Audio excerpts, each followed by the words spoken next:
In this video, I am going to show you this track that I am working on and talk about the different modules and gear that I'm using to make specific sounds. And then at the end of the video, I'll play the entire track as it stands right now. But I do want to say that this is a very rough demo, and I already have plans to change a lot of it, the song structure, the drums. It just needs a lot more work, but I think I'm just going to keep making videos as I keep working on this song and talk about what I'm using and how I'm changing it. And by the end of this video series, I will have this hopefully completed track and will have shared with you how I did it and what I used to do it. So yeah, why don't we get into the track breakdown and then we will check out the track itself. What I'm going to do is kind of just walk you through some of this stuff. Look at how much stuff is here. This is very strange. I don't know that I've ever really shared one of my sessions like this publicly, and I feel a little I feel like I'm going to be judged. So this is a track I've been working on last couple days, and I'm gonna show you the parts. Not all of it, don't worry. I know that's a lot of stuff there. We're not gonna go through all of it, but I just want to show you the choice nugs, if you will. This is how I write. I tend to just kind of lay down, for instance, I'll find just a drum loop in my bin. So I thought that one would be fun to write to, and then I added my own drums to it. So together sounds like this. So my approach to guitar and modular has been, using the 4MS percussion interface and expander, because it has a 1/4 inch in, and I can, generate gates and envelopes off of my guitar signal, and also the board brain injector, same type of thing, but this one actually has an amp simulator on it, so that's really good for some really crunchy stuff. So 7, 8, and 9, track 7, 8, 9, these are all one take, but I have the signal just split in different ways. So the first guitar sounds like this. I should probably put on my headphones so I can talk about this.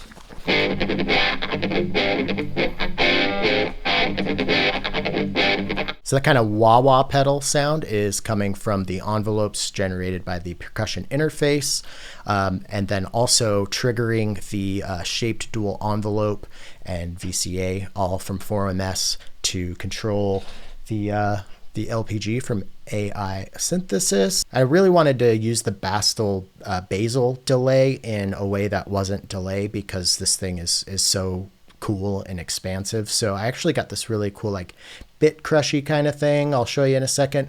But the kind of at the heart of this whole guitar going through modular for this particular piece is the Aikido from Bastl, which is a VCA / mixer that has a bunch of really cool side chaining options.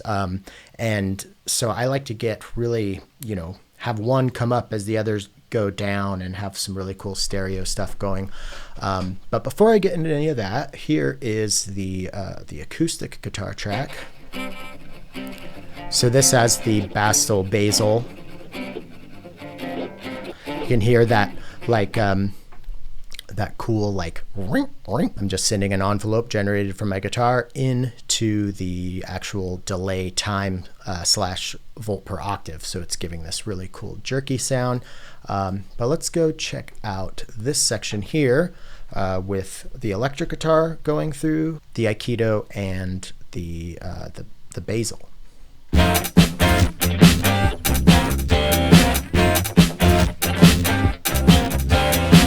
So really bit crushy, so I'll just solo those real quick. So you hear that, it's almost like it's breathing. What the Aikido is doing, bringing the left and right guitars kind of in and out in that breathing way, while I think that is very cool, it doesn't sound quite right without, a little thickening up with just some standard guitar. So here I'm using one of my new guitars on it.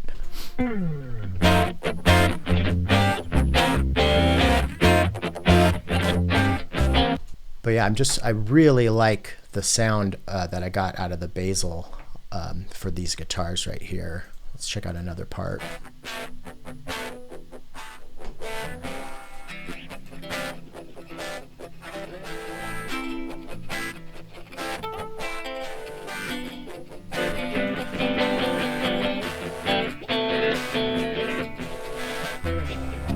And now here's where the Knobula chord pilot and polycinematic come into play. This thing is amazing. So right here, I think this is the first time it shows up. Let me see.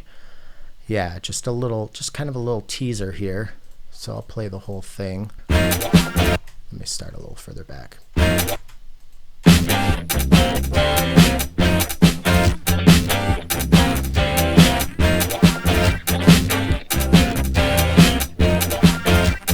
Solo those.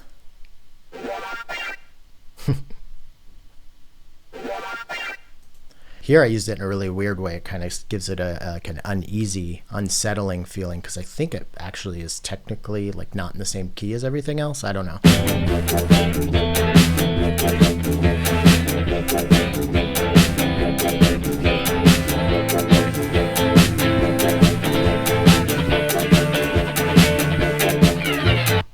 So let's hear that on its own.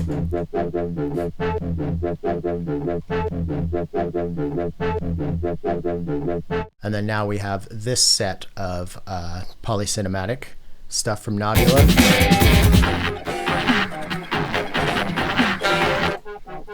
Put these.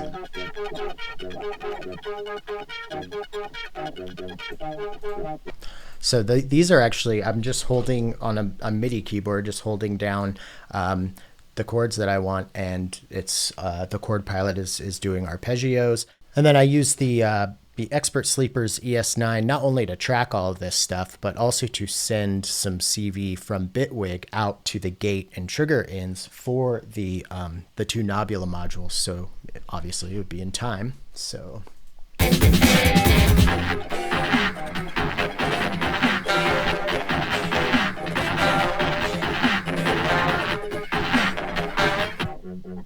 I just think this sounds so cool.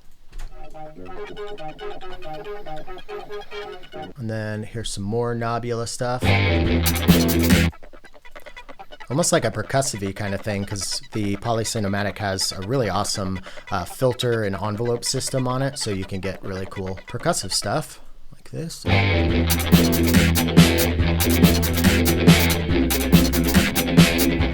My favorite thing that I did with the polycinematic is right here, so let's lead up to this.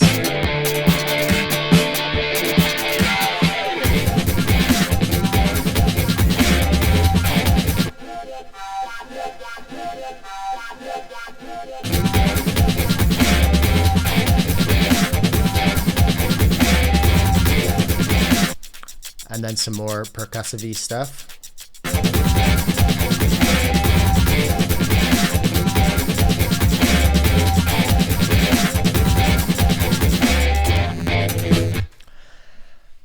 And now here is where the waves transformer from Earthquaker gets in. Like I said, I haven't really messed with it too much, so I just basically tuned it to be in key with what is happening, and then used the ES9 again to send some voltages out so I could control the Aikido. So this is, let's see, we got a couple different outputs from the wave transformer going into the Aikido here. So let's listen to that. It's a really thick, nice sounding oscillator. I think those could maybe be up a little bit.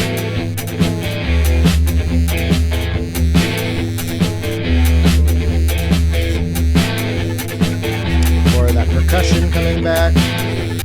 And then at the end, I like to end songs in a very weird way. So these are just some arpeggios that I had done with the polycinematic that I couldn't really fit into the rest of the song, but I liked them too much to not use them at all. So I do this kind of like fake out ending.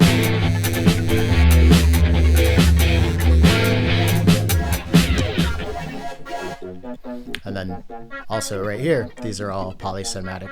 So yeah, I'm not going to go through every single piece of this, but I just wanted to show you how I was using all of these really, really cool modules. And I want to say, anybody out there who, wants to do multi-tracking with Eurorack, but, is intimidated by it or thinks it's like there's too much involved in making it happen, so you're just doing stereo stuff, the ES9 is absolutely amazing. And what's really cool is it just kind of like it's a plug and play thing. Once your DAW recognizes it as an interface, you can just send and receive to your heart's content within your DAW. So it's really, really, it's been just an absolutely amazing addition to my kit. And it just makes things a hell of a lot easier. So thank you to Knobula, Earthquaker, Expert Sleepers, For a Mess, Bastl.